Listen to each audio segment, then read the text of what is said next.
everyone, Namaste. Welcome to Tiny World Kitchen. Today we are going to make bread honey cake. Please like and subscribe and press the bell icon. At first, we have cut our bread into small pieces. Now we will start our preparation of sugar syrup. At first, take sugar. Next, add water.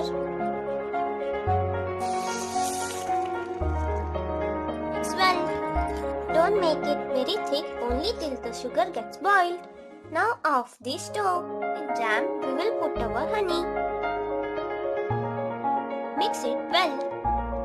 Now it is more smoother. Now we will prepare our bread honey cake. First we will take our bread. Make holes in it. Now add our sugar syrup on it. Now add jam on it. Red jam. Now we will take second layer. Same process, make holes. Jam on all the four sides. Now sprinkle desiccated coconut.